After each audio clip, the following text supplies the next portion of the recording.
Welcome to the KYN podcast. Today, we're joined by an innovator, one of the biggest brains of known in the social innovation space. Thami, as we call him, he'll give us his full name in full. I cannot pronounce it like you do, Thami, but we're glad to have you here. He has been a Kectel colleague all along. What's notable about Thami is that he has been award-winning. He has an award-winning innovation. As a youth with an award-winning innovation, globally recognized. I think one of the most notable ones was when I actually got an award from the Queen of England herself, handing over award to Thami over there. I saw the picture and I was like, wow, we have some brains behind us here in the Kectel program. And we want to hear from you, Thami, on your journey into this space. We want to get to know you personally. We shall get to know your background and everything about you. And then you will share with us how this innovation came about and how you feel now that you are running an innovation of your own. So we will look forward to knowing about your innovation, your startup, and how it's going now. So Thami, please introduce yourself. Thank you very much for having me, Daniel. I was just saying, it's been a while since we last saw you.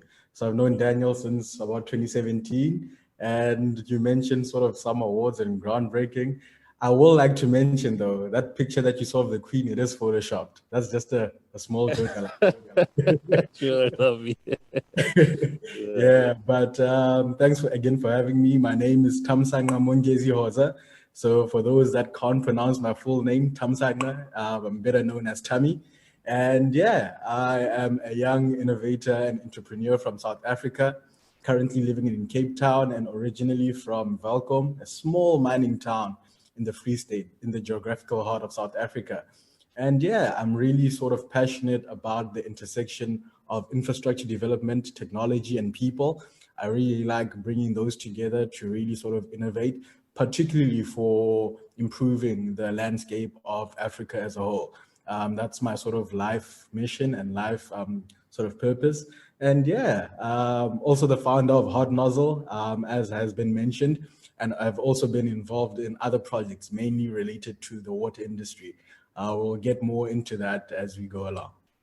Nice, fantastic. We really want to know more about your personal life. Why don't you take us back to your childhood and tell us how your life was growing up? Sheesh. Okay, cool.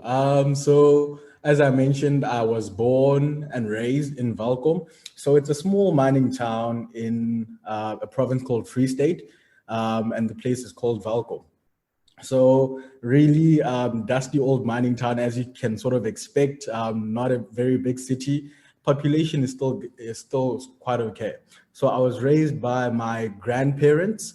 So my mom and dad are not married, and they lived in a town about 2 hours away. So they lived and worked there. So it's very common in South Africa for most children to be brought up by their grandparents while the parents go away to work. So yeah, funny enough, I grew up with my grandparents as my mom and dad, and my mom. So these are my maternal grandparents, and my mom as my sister. Quite weird. So yeah, but so that's what happened. My mom is a teacher, and my dad is a commissioner, part of the police force in the province. And so, yeah, I grew up with my maternal grandparents. I was a very, let's call it naughty. I was a very naughty, stubborn child. I got up to a lot of mischief No. as a kid. But I think I balanced it out with sort of being hardworking or sort of smart and like performing well. So like there was always that balance. So I mean, yeah, my naughtiness would be offset with, oh, okay, he's doing good, or So I think that's how I'd sort of like to start sort of my childhood. I think particularly it was a good childhood. Again, as I said, I got up to a lot of mischief. So I think one story, like from the top of my head, that I remember was, oh, I also loved gaming a lot. I loved gaming. So from consoles to, your actual arcade games.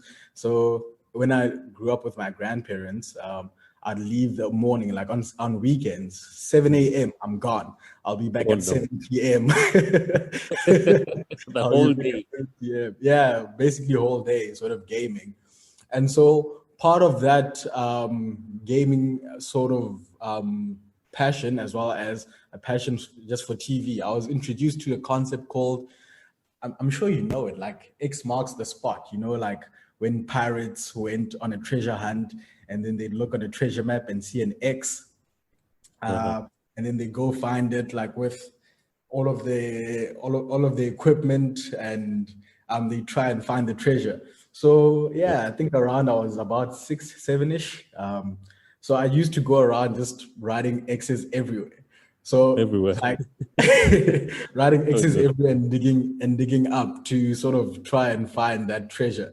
And like when I eventually found no treasure in the ground, I thought, it might actually be good to start looking in actual buildings. So on my grandmother's wall, I wrote a big X. I carved a big X Oh with, wow. with a knife. Engraved. Yeah, I'll let you know that I did get Some um, whoops. some whoopings for that. Yeah. Oh wow, wow, wow. That was quite interesting. That was quite interesting. So that marked the climax of your childhood. So from childhood you moved into high school. How was high school like for you? Yeah. So I will say, so I think in primary, I was a naturally, again, I was naughty, but I was also sort of naturally sort of smart, and I also had support system. So, I mean, I was always top of my grade. I was a head boy at primary school. So moving into high school, again, I came from a smaller school. Moving into high school, I now went away from my small pond and like into a bigger school with more people. And I think that's where I realized, hey, being smart won't just take you through the line. You actually have to put in some work. You can't just rely Yeah. on natural wits and natural finessing. Hmm. So I think in high school, that's where I sort of entered a mindset shift in actually have to start putting in the work. I started being very, very, what do you call it, focused on education and focused on Yeah. academics, but I also started being more well-rounded. Like I invested a lot of time into being a well-rounded student, sort of. I played rugby. I was the captain of our rugby team. Yeah. I did sailing. I played chess. So, and I did quite a lot to sort of try get into that. And so I spent the first 2 years of my school life back in Valcom. And lucky enough, I heard from, okay, lucky enough, in about ninth grade, going to the 10th grade, I heard from my mom, who heard from her colleague, who heard from a friend, who heard from some guy at church about a scholarship opportunity in What a Cape chain. Town. Yeah, What a so chain. she just came back randomly one day with like this paper and a number written down about the scholarship opportunity, and she said it's something to do with petroleum engineering or whatever, or Mhm. marine engineering. I didn't even know what it is at the time. I mean, I hadn't left my small town in a while, and read up more about the opportunity, and it had to do with the maritime economy and maritime industry. And I'm like, what's maritime? Everything to do with the sea. I'd never even been to the sea. Yeah. But again, I think I just embraced that thing of always doing. I was like, yeah, let's try it out. So next day, I went back to school, told my friend about it. I'm like, hey, man, you want to start an adventure to Cape Town? He's like, yeah, sure, let's do it. So we applied for it. And luckily, yeah, we received the scholarship, and it was Wow. quite a good one. And so 10th grade up until my final year at high school, I went to a school in Cape Town, the Low Hill Maritime Center, and I was really studying to become what do you call it, a marine engineer. Mm. So like we did, it was a very specialized school where we studied navigation. So I can actually drive a ship. So if Wow. ever on a ship together and anything goes bad, like a You take Titanic over. situation, Captain. yeah, yeah. At least I don't have my ticket, but at least I still sort of know that. We shall survive. So from architecture as well as engineering. But yeah, things change, and as we're sort of young, things move around.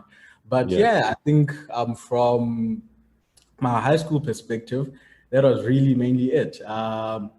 Obviously, there are more parts to the story, but I think something I'd like to highlight about my childhood, both in primary school as well as high school, is that I was fortunate and really blessed to have a support system which allowed me to try things. So as I mentioned, my mom came with this opportunity that she didn't even know about. I mean, obviously, but before the time I was supposed to go, she was reluctant because she's like, sheesh, I don't really know. But she offered that space for me to try things out. And just going back to another story, early on in my childhood. So grew up in a mining town. Obviously, we know a lot of money and industry is from gold mining.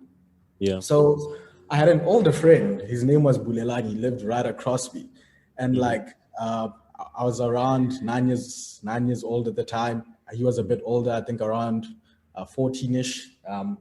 And so like he came up to me and some other kids and said, "Hey, you know what? There are these special rocks. So there are these precious rocks. They kind of look like some minerals or some diamonds." And he's like, "Each one is 1,000 rand." Wow. And, That's and so for the next few weeks, and they're very hard to get. So for the next sort of 3 to 4 weeks, like we just like literally every single day after school, just looked around looking for these diamonds, like harvesting them. And I remember at the end of it, I had about 39 of these stones. And I was like, man, I'm gonna have like 39,000 rand. I'm gonna go buy a PlayStation. And that's all I was thinking. And like obviously he knows like he was just kidding, that wasn't a thing, but I really believed it at the time. And so I remember even then I was like to him and all the other kids, I was like, hey, I'm actually gonna ask my mom to go to the jewelry store in the mall and exchange these for money. So you guys will give me three stones each from you guys. I go collector. Yeah, I was a collector, and like I said, I'll handle everything. So I went with all these stones and told my mom, "Hey, can you take me to the mall to do it?" And she was actually supportive. She knew this was like this was not even going to happen. Yeah, it was not a precious stone, but she took me to the mall. She took me to the jewelry store. It's called American Swiss, and she took me to the lady. And like there, I was saying, "Hey, here are all these diamonds. Can I please have my money?" And then they both laughed. And then she was like, "No, unfortunately, we won't give you the money." But I think that's one key element from my childhood that I'd like to point out. That sort of has helped me, where I am able to naively embrace things and figure out things. And I think that sort of helps for innovation and thinking around sort of innovative ways. You're open. Your mind has been open to all these opportunities and everything that comes. You take it up with a positive attitude, positive energy, and see what comes out of it. So at what point did the path of Hot Nozzle come about? When did you actually get that spark? So that also, so it's been a very long journey. I'll start off with that thing. So the main sort of idea, or like the genesis of it, came about. So the friend and I that I convinced to come to Cape Town for a new adventure just moved to this new school in Cape Town. And I mentioned it's a maritime school. So the way they work, they were like, you guys are basically, you're living as if you're living on a ship. And so on a ship, there's a hierarchy, there's a ranking system. You get your captain who's at the top, you get your first mate, and all the way down at the bottom, you get your cadets and your deckhands. And so at that point in time, we were the juniors, so we were the cadets. So we did everything last. We had no privilege at all. So we left events last because we had to clean, we got our food last. But it also meant that we had to shower last. So every single day we showered with cold water. Yeah. And like, I know like that's not a very good sort of situation to be in. And obviously after some time, we got tired of it. So one night, to a shower. One night after we came back home from the holidays, we were sitting at night after lights out. And we're like, man, damn, like we have to shower with cold water again tomorrow. We're now back in Cape Town. And I remember it was winter and there was a very strong wind outside. So it's called the Cape Doctor. And I'm like, yeah. And at that point in time, that's where the sort of genesis or the idea is like, hey, it would be really cool if everyone could have their own personalized hot water. And that's where the idea came about. And really, again, as most things, I know like, most people kid around with their friends. You have multiple ideas, and most of the time they just sit. Yeah, and so for a while it just sat as an idea until about later on. In around 2017, 2018, where we're like, there's really commercial value in this. Let's invest some money and some time in developing it and taking it forward. But yeah, the idea of it came from came from high school. High school. That was Which is crazy. And so, yeah, I think also part of my high school journey, that's another thing I'd like to sort of highlight. Again, that sort of same thing of saying let's try out new things and check it out. So I got early, our school didn't have a coding program or robotics, so we got into that in around sort of grade 10, and we realized, hey man, this is actually quite cool. So we introduced a robotics and coding program first of all to our school, and then scaled it to other sort of underprivileged schools in the area, where we taught other kids co-learning how to program, build robots, and just build sort of basic web apps. Some went on to build mobile apps. So, and like from there, I think that's where we sort of got a glimpse into the entrepreneurship ecosystem, the innovative ecosystem, where we started bunking some lectures and some school days to attend conventions and conferences and events. Yeah, funny enough, one day in my 12th grade, so we bunked school to go to a conference. It was one of the big conferences. I think it was Africa. I forgot what it was. But that's where we initially met Dr. McLean Sibanda. Yeah. So yeah, we were there in our school uniform. I mean, obviously it was bunked, and then that's where we met him. And then later that year, we later met him in Botswana at the Innovation Prize for Africa, and he was also there. So I think that's actually how I got introduced to Kektel, through that series of events. So crazy to think, looking back, how the dots connect. Wow. So that's now what marked your beginning of your journey. Did you stop school to get fully into this thing you thought about with your friend, this innovation of the Hot Nozzle? Did you just quit school at that point and get into the entrepreneurship journey? I know you skipped some classes, but did you actually stop, or you went on to college? Oh, no. So as I mentioned, in high school, I was very serious about academics. So my goal in high school was to become the top learner in the country. I didn't get the top learner, but I was among the top learners in the country. So back then, I was a very serious student, and I really valued, even though I skipped school, I went overboard afterwards to do that. And so again, my aspirations when I first went into the school was to become a marine engineer. But at the end of it, I was like, hey, actuarial science looks interesting. I don't know what it is. It has to do with maths. I thought I loved math at the time. So I'm like, hey, I think I might actually give this a shot. So for a while, as I mentioned, Hot Nozzle is just one of those sort of ideas you start out with, you do some initial research, but you don't really invest time and money into it. And so I was like, let me go to university, attended the University of Cape Town. I'm enrolled in a Bachelor of Business Science in Actuarial Science for the first year. And when I got there, I realized, this is not me. No. This is not for me. Again, like I won't lie, I also got a new sense of newfound freedom. I think most people get that in the first few years of varsity. So started partying, started not being so serious about academics anymore. But also realized, even though I'm good at math, I'm not really passionate about it. But did actuarial science for the first year, did pretty well in my first year, and after that, said I'm actually going to change my courses and enrolled for BCom Computer Science and Information Systems. And I think that's where things really started getting interesting. That's where I sort of got involved with entrepreneurship society at the school. Started hosting events and got deep into the entrepreneurship ecosystem. And really, as all of this was going on along, I was involved in other projects. So as it well. was, yeah. So varsity was a very non-conventional time for me. I was, I still stuck it out for most part, but I was doing various things at the same time. In my varsity sort of experience and journey, I did, however, at one point, for close to a year, drop out, but I went back last year to finish off. so, so it's been a very unconventional journey.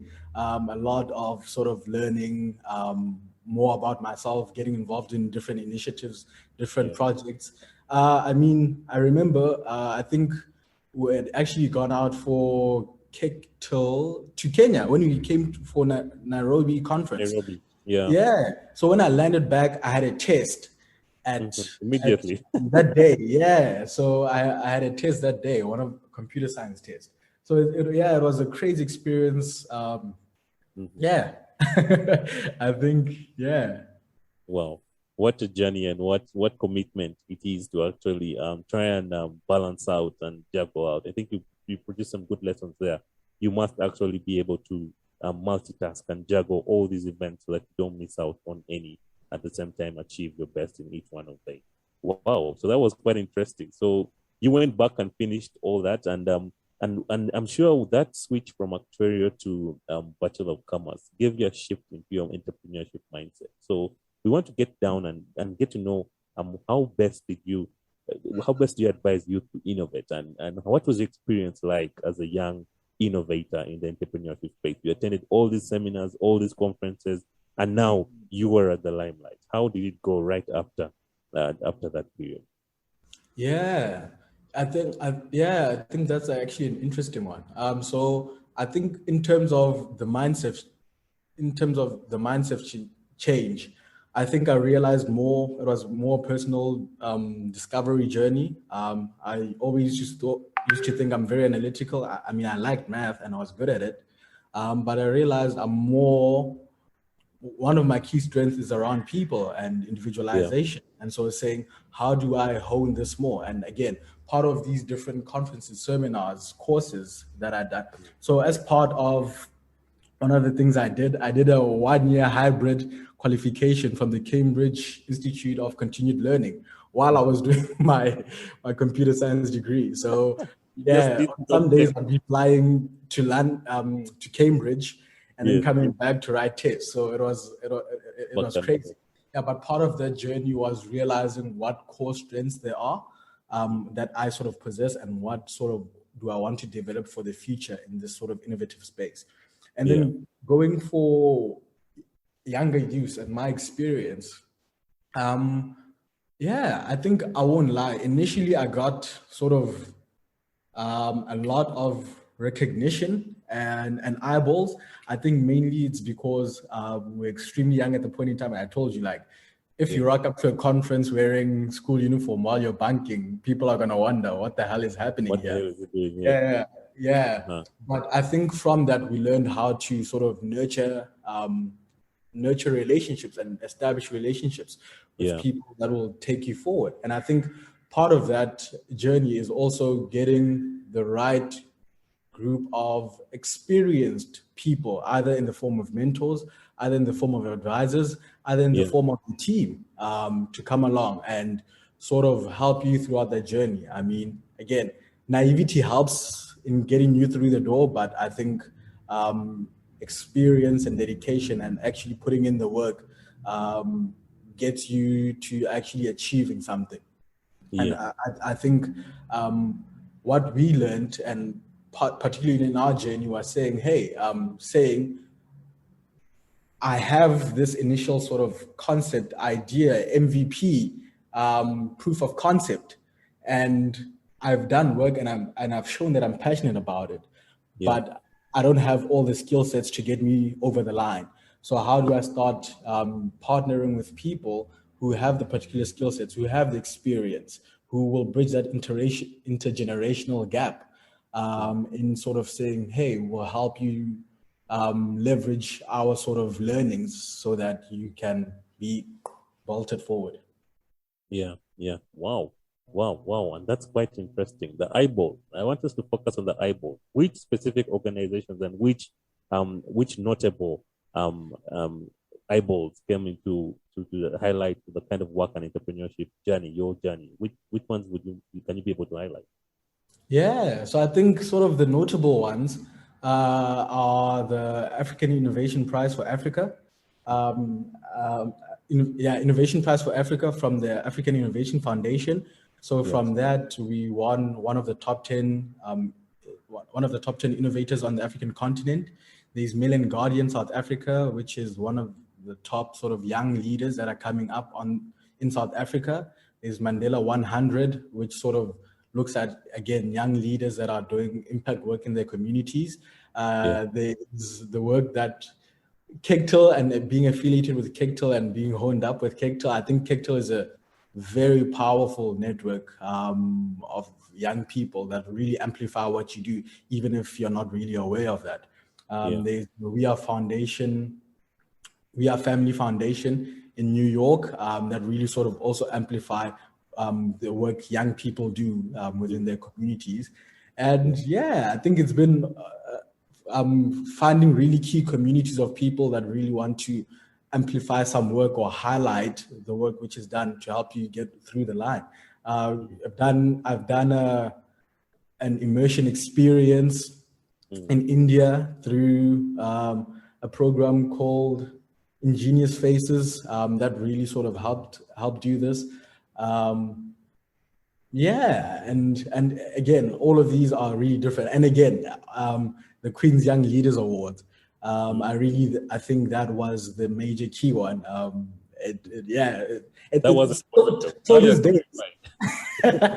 Till this day, it still feels surreal that you received that sort of global recognition, and actually had a conversation and met with the Queen. So I think, these are all sort of the different organizations. I will also say, like, again, bringing things closer. So the ones I mentioned are all the international sort of or national platforms that really amplify it. But importantly, the very regional ones that are really focused to helping you in your everyday sort of activities. So I think those are really important for keeping you going, keeping you motivated, and helping you with the learnings as you go along. So as I mentioned, the UCT Entrepreneurship Society. I also sort of guest lectured for a postgraduate in entrepreneurship course at UCT. And then from that, it also has a Genesis program. And I think there's a Startup Grind chapter that I was part of and affiliated with. And so I think really these sort of community-based platforms and programs that helps to sort of amplify the work that you're doing. And I think they're really important. Wow. So every young person, you would advise them to be on the lookout for such kind of opportunities to actually upskill and keep learning on the go on how best they can elevate the kind of space they're in, the innovation space they're in. Wow. I think how did you find yourself being a youth on those platforms? Did they elevate you? Did they make you feel like you are now at a point where you're influencing discussions that lead to decisions? How was that experience for you? That is a very interesting one. I think out of that, two organizations, one of which Kegtel is the prominent one, actually lived out what they said they're going to do, and actually did that. Gave youth a seat at the table and amplified their voice.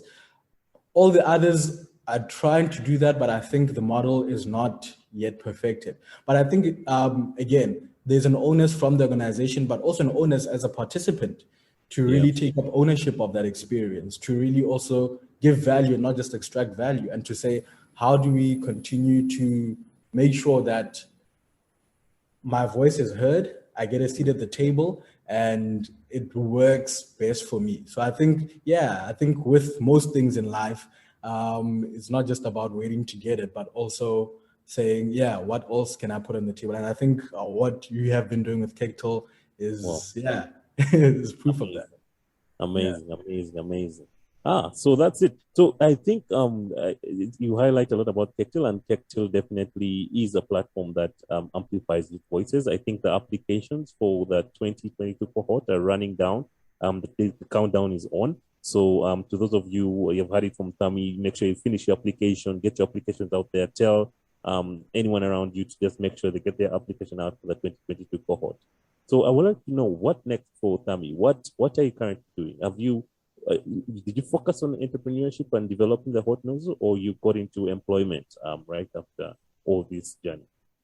Oh yeah. So while I was still in university, and again, I think this is also probably like a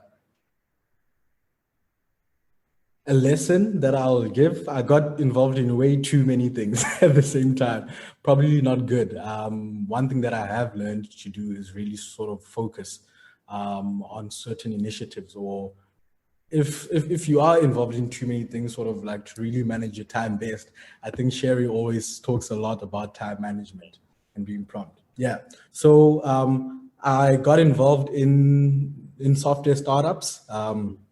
So I got involved as a front-end developer for a company that has a blockchain solution, and it links it to a social media platform. So think of, for each like, comment, and post you make, you get money and you get rewarded for that. I then became an associate product manager for a fintech company, and again quickly realized that even though I am sort of well equipped in this space, it's not the best use of my time and my focus. So focused completely on Hot Nozzle and grew the team. So again, now we are really sort of growing locally and looking at scaling our footprint to other countries as well, and really sort of saying, hey, we have the technology, we have the IP, and how do we sort of start growing the operations to really make sure that this is a long-term sort of business, and to really sort of double down on what Hot Nozzle is. I realized I didn't really get into it. So we are a manufacturer of novel water heating solutions specifically designed for the African use case. And so what that really means is that we want to become market leaders for 81% of the currently non-consumers that are not serviced by water heating technologies on the continent.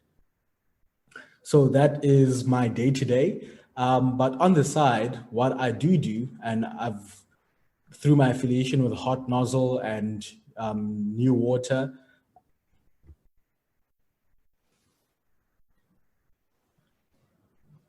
I have started consulting on water projects and really looking at providing clean water to communities. It aligns with the Hot Nozzle mission. If we're providing communities with technologies that will be able to heat their water and give them access to affordable personal hygiene, we also believe that the first step in that process is providing them with clean water. So that is what I also do as part of that journey.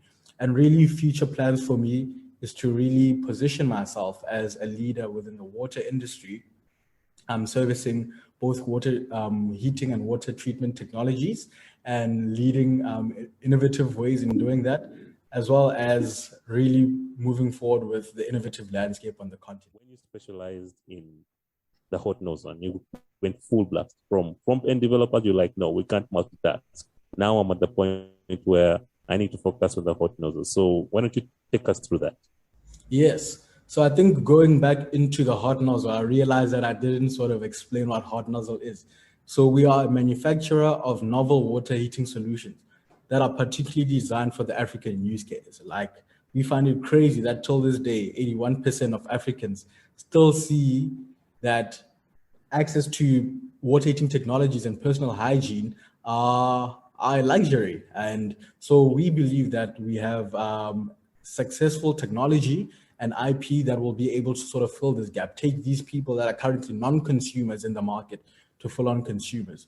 And so from our efforts, we really want to grow sort of locally, and we have been sort of expanding that locally, expanding our operations and manufacturing locally, and then starting to look at international markets on the African continent. And hopefully Daniel will be knocking at the Kenyan door soon. And as part of that whole process, again, if our mission really is to make sure that water, heating, and personal hygiene are affordable and accessible throughout the continent, but we can't really do that if most communities really don't have access to water in the first place. And so as part of that, I've established sort of another company where we sort of consult and implement water treatment solutions for communities in partnership with NuWater, which are one of our investors. And so we treat water for communities, and from that experience ensure that they are able to get water piped to their households and then able to get the water heated and ensure personal hygiene.